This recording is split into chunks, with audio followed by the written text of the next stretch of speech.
Hello, everybody. Welcome back to the People's L Pod. This is Lawrence. As always, I'm joined by Logan. Logan, what's happening? Feeling pretty good. We're coming off. We had a pretty good guest last week. Coming off our second ever live show. And if you watch that, you'll hear what Lauren said. I still can't believe he said it, but it's pretty crazy. I can't believe you went that route, Lawrence. But no, we're doing a little Whatever. timeception right now. This is after our live show, but before the live show tonight. So this is kind of I like it. But yeah, I'm Yeah, excited. I'm excited. We've been rolling with guests, so we got another good one. yeah, and it's a big one because we're the L Pod, so we're gonna bring on a third L here in a second. That's how you know it's a big deal Mm-hmm. whenever there's three L's involved. So before we get to that, as always, rate, review, subscribe. You know all those things. Help us out. Keep us in your thoughts whenever you're scrolling your podcast app. Like I said, Spotify does have ratings now, so please remember that. And without further ado, let's bring on this third L. This guy is the founder, owner, promoter of 5cc Wrestling, Mr. Logan Price. Logan, what's happening? What's going on, y'all? How you guys doing? Good, very good, very good, very good. We're continuing our theme of bringing up people that I've known for a long time that we should have had on a long, long time ago. Perfect. Yeah, Well, yeah. be on. Yes. So Logan, our Logan, when he used to train, he would always tell me, it's like, yeah, I drive this one guy up to training, and he's got this crazy idea. And little did I know that this idea would become 5cc Wrestling. So, Logan Price, if you could just kind of tell us when you got started, like where this idea came from, a five-sided wrestling ring. Yeah, absolutely. So it is quite the bizarre idea for sure. I wish I could take credit for kind of just the original inception of it, for lack of a better term. Actually, so I started off, dreaming like a lot of kids do growing up, watching Monday Night Raw every week, like wondering and wishing and almost kind of creating this idea in my head of like, what if I ran my own promotion? And I think everybody at least considers that at one point. Like if you're a wrestling fan, you're like, what if I ran my own deal, right? Mm-hmm. And that was always something that I wanted to create. And I think one of my friends growing up, when we did very much what everybody starts to do, we did backyard wrestling together. And his original idea was like, let's call ourselves the PWF, the Pentagon Wrestling Federation. And that was his idea, was just this super bizarre um, thing where the ring has an odd number of sides. Because if you know anything from a wrestler's standpoint, it's kind of a pain in the butt to have an odd number of sides on a ring. If you know TNA, it was six-sided, but that was, of course, an idea before they got big. And even with six sides, it's an even number. So it's not necessarily difficult to work with. You just adjust. With five sides, it's a completely different deal. And so he had that idea, and it worked really well. Of course, like in the backyard when we didn't have a real ring, just plywood and some storage pallets and some carpet padding and, the most irresponsible, dangerous contraption you've ever seen that we made work at the time. It worked really well then. And then I went to college for a little while to study business because I wanted to use whatever studies I could pick up in college and use that to run an actual promotion. And I remember I was training to be a professional wrestler for a while, and I would love to step back in the ring at some point in the future. Right now, I just want to focus on being kind of behind the curtain. But I remember Logan would be the one he lived about 30 minutes away from the campus that Mm-hmm. I on, and so he would pick me up, and we would go to training up in Seattle because my campus was down in the southern part of Washington, small little. Not small, but not one of the more populated towns of Washington. Olympia, Washington was where I went to school, and Mm-hmm. pick me up. We'd go all the way up to Seattle, and on the way to training, I don't remember too much about it, but apparently Logan remembers it pretty well. I think I would just tell anyone that would listen at the time, I'm like, yeah, I want to start this promotion and have like this five-sided ring. And if I remember correctly, Logan probably, he had maybe like a neutral response. It wasn't like negative or positive. It was just like, oh, Yeah. most people, it wasn't. Some people would bash the idea because it's different, and if something's different, people are either going to be like super for it or super not for it. And Logan was always just like super in the middle, like, go get him. But that Yep. was kind of how that idea really originated and started to manifest in my head as something that I really really wanted to create, kind of in that time period when we got to know each other through training. We both trained together up in Seattle. Yeah, it was interesting because, like you said, because it's not a short drive from out where we were out to Seattle. So we knew each other, but then obviously you're in a car for like an hour. You make small talk, and I do remember you saying like, "Yeah, I want to do this promotion. I've had this idea. We're gonna have a 5-sided ring." I was just, "Hey, okay, all right, yeah, go for it." And even then, it's like because back then you were probably what, 18 years old, 18, 19. About so, yeah. Yeah, so even then, it's like, hey, all right. I mean, you got more aspirations at that age than I did, so hopefully, it turns into something. But you guys made it happen. What was it? So when we were training and stuff together, what was it like the first time? When you like, kind of brought that idea up to like some of the people we would train with, maybe our trainers or some of the more established wrestlers up there. What was it like breaking that to them? Like, hey, I have this idea for something I want to do. Um, That's a great question. So like I said, when it's something different, ironically in wrestling, the only way to really make any sort of name or really make any sort of mark is to do something different. But the mhm, funniest thing, just like change in any industry, people are very much in opposition to it at first. And so I will say that the majority of people were either neutral or they were negative. And I feel like there were a lot of people that were actually negative, but they didn't want to hurt my feelings. mhm, So I will say there were lots of people. There was a promotion I worked for up in Seattle, outside of the one that you and I trained with, mhm. Logan. Actually, I did ring crew for them pretty prominently, and I would bring it up to a lot of the people that ran ring crew at that promotion. A lot of them thought it was dumb. And I remember it eventually got to, I think, the promoter of that particular organization, and they kind of liked the idea, but they never went through with it. And I'm glad they didn't, because they would have stolen Mhm. our idea before we got started. But it was mainly, I would say, kind of surprise to negative if I were to put it on a spectrum. I will say there were, in terms of just a lot of the people that we trained with directly, a lot of them thought it was super cool or super weird. There were, Yeah. I can name like, maybe I can count on one hand the amount of people that were like, "Oh, that's such a cool idea," but the majority of people, they're like, "Well, good luck, man." Yeah. And yeah, and it is, I think, just one of those things, to be fair, that if someone had come up to me with that idea and I had zero aspirations of starting my own promotion, I probably would think it's a dumb idea too. So, but that was primarily the reaction that I got. It wasn't necessarily, like I had like a team of people who were like, "Let's, yeah, go make it happen." There was a lot of oppositions.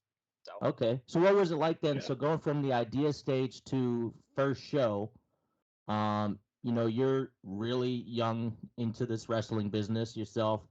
Most of the people probably know you just from training or being ring crew to now you're the one calling all the shots. What was that first show experience like with a lot of those people that, if you're anything like me, anyone that had more experience than me, I looked up to. Like, these guys are all awesome. So what was it like going from one side of that relationship to now you're kind of telling them what you want them to do, go this direction? yeah, that's a great question. I will say that there was a lot of people who looked down on me, still do look down on me, and I don't say that as like a feel sorry for me type of thing. It's just kind of the way it is because of my age, right? Hmm. I would say that's very much a factor. So I think there were like lots of people at first who would kind of maybe um, say some things, do some things that very much, I think, was because they felt like they had the upper hand, because they had more experience, because they were about twice my age in certain circumstances. And for me, it was kind of just like in the earlier stage, not so much anymore, but in the earlier stages, it was kind of just like, dude, at the end of the day, I'm handing them the envelope with the cash in it. It's going to be Hmm. the cash that they asked for, because I was also super young, like 19 years old, right? So I had no idea how to negotiate. So there were lots of people that maybe walked all over me in that sense.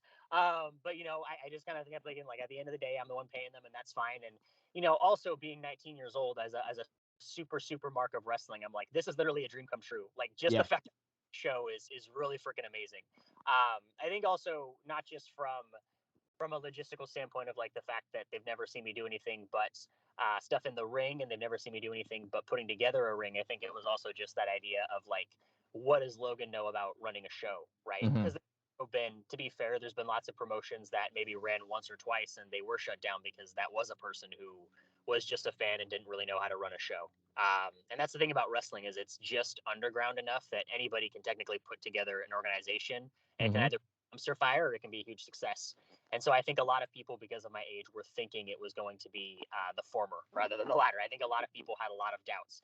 Yeah. Um, And it was very much a roller coaster. There were a ton of setbacks, even like during show week. I can remember the very first time we had, because show week is always like, the big calm before the storm, or it's the storm before the storm, and then the actual show is super calm, which is usually how you want it. But I remember like my first show week and how much of a roller coaster that was just emotionally. And it was 2 years ago, over almost 2.5 years ago, and I still can like remember like day by day how that felt and how frightening it was, but how exciting it was. And it's something you can't really compare in that sense. And I think the really cool thing about wrestling is there's so much emotion associated with it. So if you're a wrestler and it's show week for your first show and you got your first singles match, similar but all around an entirely different experience of emotions, so yeah, all overall just a wild roller coaster from the birth of that idea up until the first show.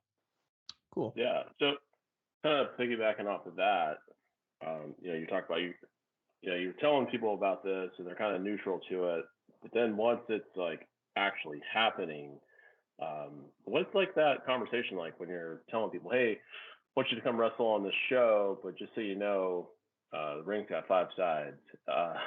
And not only that, like, I don't know. I mean, I know you've obviously built like backyard rings, but like, who built this ring? Like, most people only have a 4-sided ring. Like, how did that come to be? Yeah. So, I mean, obviously there's only a few people that you can really reach out to who know how to build standard rings. And there was a couple different people that I had reached out to. So just to answer that second question first, I reached out to a local guy here in the Pacific Northwest who knew how to build rings, but he was almost flattered that I asked him to build the 5-sided ring. But he needed like 6-8 months in advance to really put it together. And if you really know what you're doing when you construct rings, I don't think, you need time, but not necessarily that much time. And I know he was even hesitant about it. So he pointed me in the direction of a professional ring manufacturing company. And you guys have probably heard of them. They're called Monster Rings. Monster Rings and Cages put together this custom 5-sided ring. And the guy that I talked to, his name was Mike. We still have a close relationship today because we didn't just purchase the ring. Now we got to maintain it. So it takes a lot of maintenance that regular rings don't take. But Mike just kind of said, yeah, we'll make this 5-sided ring happen. No problem. But I remember it was done in like 2 months, and I was just extremely excited, jumping out of my seat whenever he would send me like pictures of the finished product. Even if all he was sending me was like diagrams, I kept thinking, oh my God, it's actually happening. This is so amazing. And I remember like there were some people that I had to, because there were so many people. I definitely think, going off of what Logan said, there were people that I looked up to in the industry as well. I looked up to just about everybody because most people around me had a lot more experience.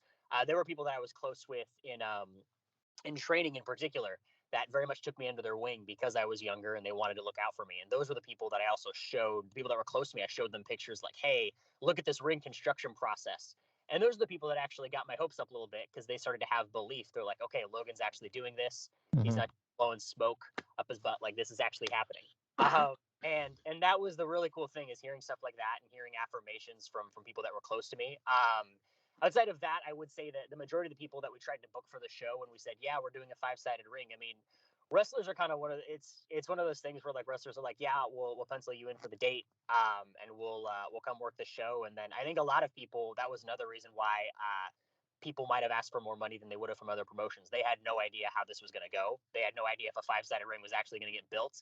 And again, they kind of discredited me, and, no offense to them, I probably would have too, but this 19-year-old kid is running a show. He's never run a professional show before, and he's doing it with a ring that nobody's ever used before. And so us all. And so I think a lot of people, that was ideally the reaction, and nobody really, I don't think, there were also a number of people who turned down bookings for our first show because they were too frightened and it was too much of a risk. And they're like, let's see how the first show goes, and then we'll see. And so it was very much a mixed reactions. I would say the majority of people wanted to give it a shot, but asked for more money than they probably would have as a result. And on the other end, there were people who were like, yeah, I don't think so. Let me just let's give it some time. And so that was more so, the mixed amount of reactions I got. And I will say there were a few outliers that always had my back and were just like, yeah, well, man, like, I love you and I'll ask for whatever was within your budget, and I'm glad you're making this happen. And those were the people that I'm still, I would say, friends with today. And yeah. Do you guys still kind of get that response from maybe like newer people you guys try to book, or Do you think the word has gotten out a little bit more about the five-sided ring, that there's a little less apprehensive now? Yeah, that's a great question. I would say it's kind of one of those things where I don't 100% pay as much attention to like some of the bigger names. We do pay attention to the bigger names and some of the responses as we reach out and book people that we haven't booked before, as we Mhm. reach people that are probably out of the region that are like recognizable names at least. And a lot of them, it's more so because of the fact that it's like you said, the concept of the five-sided ring is really starting to get around.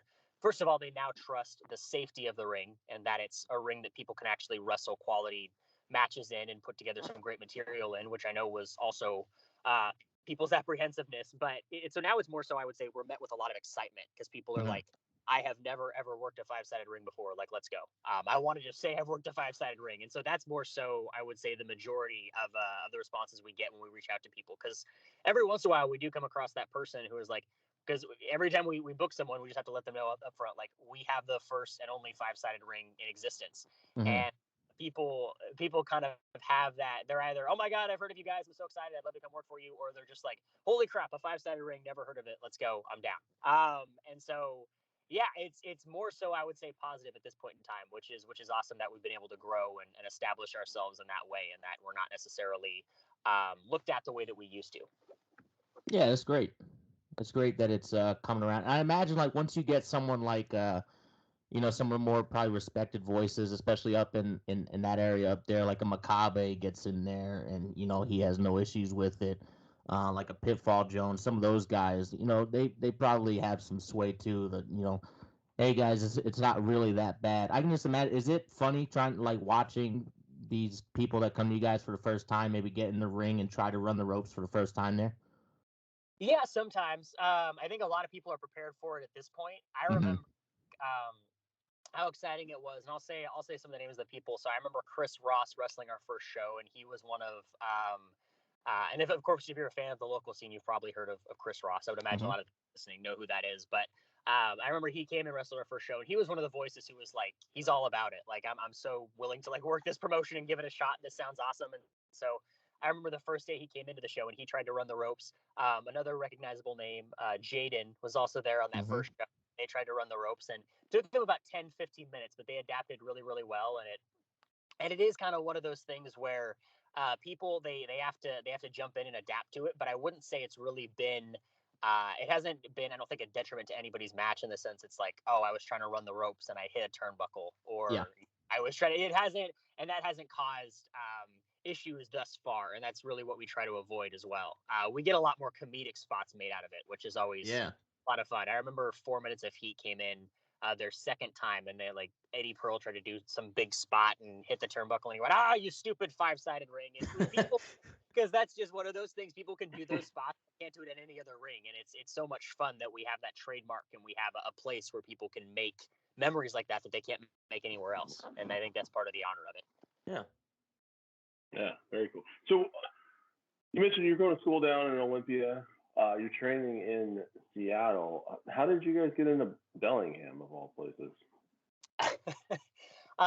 So one of my friends, like I said, who I worked in the backyard with, and who had the original idea, the five-sided ring was his brainchild. He went to school up in Bellingham, and I remember he primarily went to school up at Western while I was going to school down in Olympia.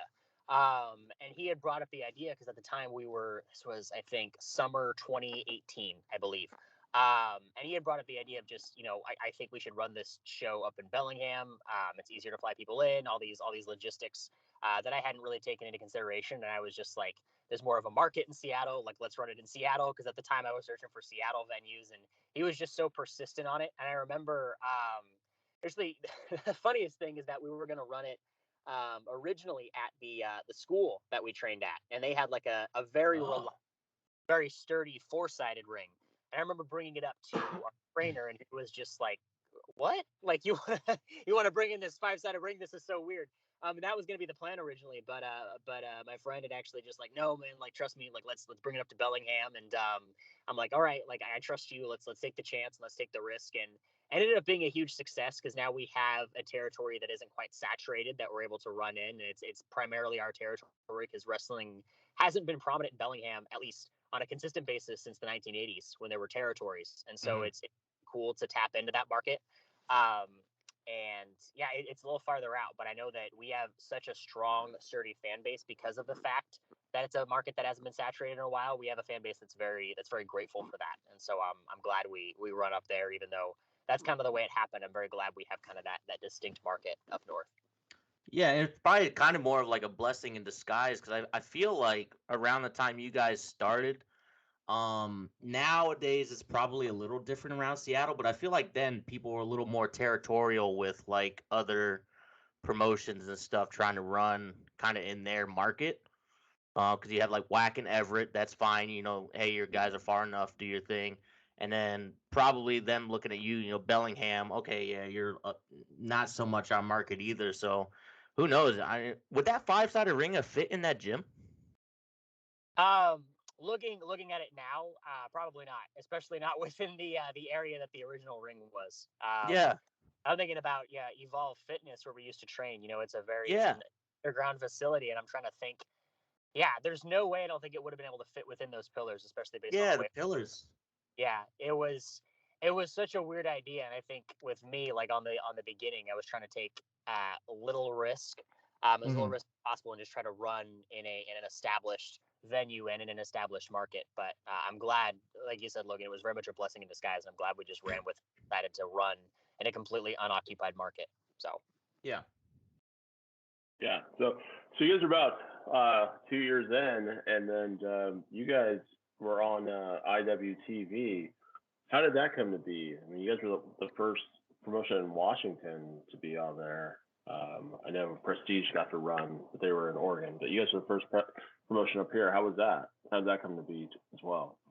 Yeah, absolutely. I know that it actually, I don't want to oversimplify the process, but I remember just I believe it's part of it is just because we had a close relationship with one of the people who runs the media for IWTV. His name is Dylan, and we had been running weekly on-demand episodes since March of last year, and so kind of towards the end of the year, we kind of took a gamble, and I'm thinking like Thanksgiving weekend. That is such a popular time to run a wrestling show. One of the streaming platforms for wrestling on the internet is not going to have an open space to stream, especially at a prime time. But yeah, they did, and they wanted to make it work, and we were able to make it work. And there were lots of just technical issues that we were able to fix, but overall it was a very steady, pretty consistent stream, and we're so grateful to be able to use that platform because I think a lot of people. I was talking with Dylan too, and he kind of made the same comment. IWTV, I think people either believe that they're a lot smaller than they are, or they truthfully think they're a lot bigger than they are. But I truthfully think, for the most part, they are a lot bigger than people realize. They have a lot of pull. They have a lot of tools and resources just with the amount of eyes that are on them that can be such a massive springboard to publicity. And I know Prestige got a lot bigger when they streamed Roseland there, and I believe, most definitely our numbers and the amount of eyes on our product has just exponentially increased since the end of November. So, really, really excited that we got to do that and that we got the opportunity to do that. And so, yeah, you talk about those November shows specifically on IWTV. I wanted to talk about Cornucopia 3, which you could argue probably one of the bigger shows to happen in the Pacific Northwest as a whole, like all of last year. I mean, you guys bring in Lee Moriarty, fresh off of, I think, the post his AEW debut. You're bringing in Sin Bodhi, the besties in the world. Like you guys actually brought in quite a bit of talent for this show. You even had Nick Wayne, who was kind of blown up on his own right then. What was that show like for you guys, especially being on IWTV? Was that did that do pretty well for you guys? Yeah, that was an incredible show. I think it's kind of one of those things, no show is ever going to come out exactly how you want it. But when you have, in a sense, a vision for how you want the outline of the show to go, a very small portion of the time do all those boxes get checked. And Cornucopia was just one of those shows that we really tried hard to just fulfill this vision that we had for what we wanted it to look like, and all the boxes got checked. And Yeah, and just the overall reaction of the crowd, just how well the stream went, especially because a territory like Bellingham, even with a strong network connection, it can be so unpredictable. So like my worst nightmare was like we lose the stream and we we go off the air or something of that. But yeah, I mean, it went exponentially better actually in truth than I thought it would. And yeah, the big thing for me that I think independent wrestling as a whole is lacking is just stories. Mhm. And development of stories. And I think so many people, especially with promotions maybe not running as consistently as is really needed to tell a well thought out and well put together story. It's not as much present in independent wrestling today, at least not in the Pacific Northwest. And so the biggest thing about Cornucopia 3 was it was a culmination of lots of different stories. And everybody, because we have a pretty consistent Bellingham crowd, everyone was invested in those. And then we got a Mhm. bunch of people on IWTV that had never seen our product before, suddenly invested in those same stories. And I think, independent wrestling, like I said, isn't really known for great storytelling, but I kind of think it's one of those things that makes wrestling work so well. Mhm. That matches people's emotions so well to it. If you can think of just one of your favorite wrestling matches of all time, chances are at least one or two of them in your top five had a wonderful storied build up to it. Maybe a couple of them are spot fests that didn't have a lot of storytelling that went into it, but it needs that story. And I think that was just one of the wonderful things for me growing up as a wrestling fan. That was like my favorite thing, was just the story and the packages that built to the story. And so being able to run an IWTV stream, and this is one of those smaller detailed things, but being able to put in promo packages for these well thought out, well built stories that culminated perfectly. Every single moment that we had put together that was a strategic piece in said stories got exactly the reaction that we wanted. Every match played out well. The show itself was also paced really well, which I think, you can have 6 matches on a card and still bore the crowd to death, or you can have 8 matches on a card and the crowd can be excited the whole time. I think it's one of those things. Wrestling shows is like a movie, right? You have to pace Mhm. it. That's why like Marvel movies are 2.5 hours, but you forget because they pace them so well. And I feel like that's Mhm. the other Cornucopia 3, just based on like what I know from the psychology of putting together a wrestling card, is that we had 7 matches and there wasn't a single match that the crowd was silent, because I feel like, and I won't take credit for this because I have a phenomenal booking team that works with me, but I feel like the way that we put the matches together, the show flowed and was paced so phenomenally well. And there's not really a lot that I can think I would look back and change about it. I'm really excited. I'm really excited for what we're going to do next. Yeah. Yeah. Yeah, no, obviously, we all watched that show. We've seen the growth. I saw that you guys had put out, you guys get your, first half of the year dates up in Bellingham, but it looks like you guys are actually expanding as well. That you guys are going to be running your first show in Portland in March. Chat us up about that. Yes, sir. So March 5th, which we're about a month and a half away from, we're going to be running our show down in the Portland region. We advertise it as Portland. The actual city is in Tigard, but we say it's Portland. It all kind of gets merged together. So that weekend, March 5th, we'll be expanding into the southern market, the Northern Oregon market, and we do have some other cities we're going to be running in as well. But that's just the big one that I'm revealing for now. But we have another one we're revealing here shortly, and so really excited about that. We're really excited to break into that market. I would say that's kind of the opposite of Bellingham, where it's very much established down south of the Mhm. border. So we're excited to kind of see what it brings and how the fans down there react, because they still haven't seen a 5-sided ring in person for the most part. So Yeah. we're excited to kind of bring our content and our media down there and serve that market as well. Yeah. No, I think that'll be awesome for you guys. Yeah, like I said, I like seeing all the good stuff you're doing. And one of the things I did want to bring up was you guys seem to bring up a lot of talent that maybe doesn't get brought into the Pacific Northwest a lot. I think you guys have I think you guys, there's a couple people that you brought them up to that area for the first time. But is someone that runs your booking committee a big like Hood Slam fan? Yes, for sure. So one of the people on our booking team that actually gave me permission to say her name, I didn't get permission from everybody, but the Fallen Flower Kikyo has just a tremendous amount of experience in pro wrestling and independent Hmm. wrestling. And she has a tremendous amount of experience down there in the Oakland area, so she has a lot of those connections, and we love that, because I think that's another kind of untapped market. And with at least more so just a market that doesn't get maybe a lot of exposure outside of California. And so, and we also just love, I love just like Hood Slam overall as a promotion, just the vibe of it and the idea of, prioritizing maybe gimmicks and characters over just overall, wrestling, because wrestling doesn't have to be serious spot fests or, completely technical submission. It can be fun and it can be over the top and it can be ridiculous. And it's art, you can express it in so many different ways. And I think Hood Slam does a phenomenal job of being that promotion that expresses wrestling overall as an art.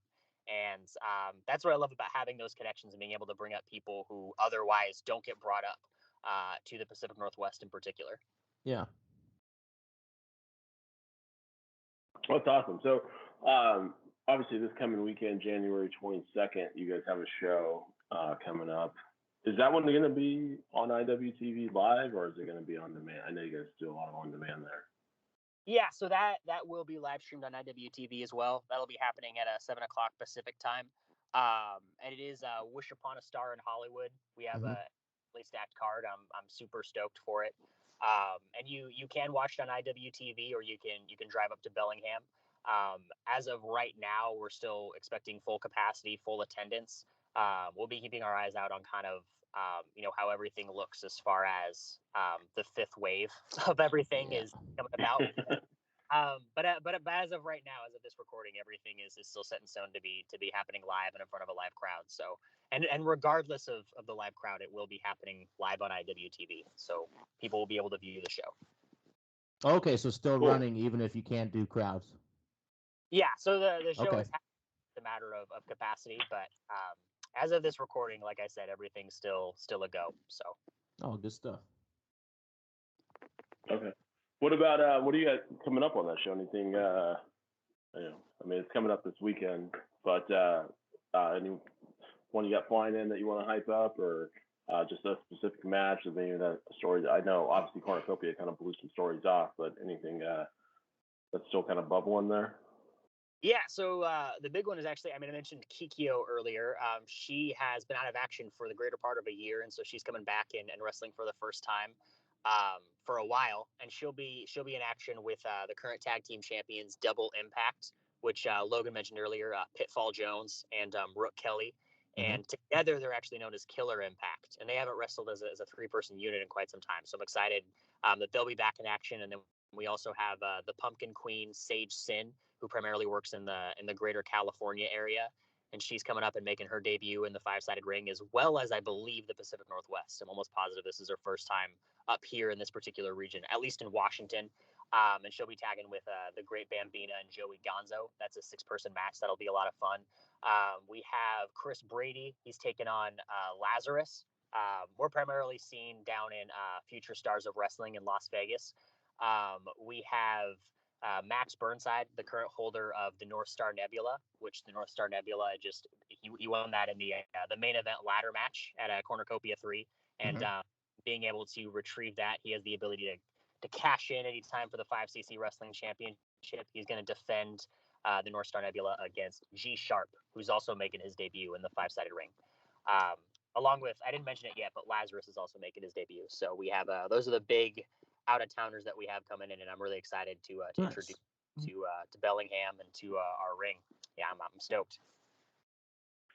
Yeah, it's cool. I'm a big Double Impact fan, so if you make it a trio, I'm sure I'll be a big fan of that as well. So, and then also G Sharp, I just saw him he wrestled on the LA Fight show this past week, or I guess that was on last weekend. But yeah, that was cool. Very cool. Okay. Where can we find you on the socials? Plug that and let people know so they can get into 5cc. It sounds like you guys are kind of taking off at the right time, and let everyone else get on board that bandwagon there. Yeah, absolutely. We are at 5cc. It's the number 5 to make it easy, at 5cc Wrestling on Twitter, Instagram, and Facebook. And then if you want to go over to IWTV and just take a look at all of our content, we're also just right under there on the promotion section. And then obviously, if you are in the Bellingham area, or even if you're north of Seattle, you should make the trip up north to come see our show this Saturday night. And you can grab your tickets over at 5ccwrestling.com. And then if you're not north of Seattle in that region, you should hop on to IWTV this Saturday night and view us at 7 o'clock Pacific time. It's going to be a lot of fun. Nice. All right. Very cool. Yeah, so you can see them either on IWTV or you can be there in person up in Bellingham. Wish Upon a Star in Hollywood, January 22nd. This has been awesome. The third L, Logan. I appreciate this so much. All right, y'all. That's fucking legendary. Crack it open.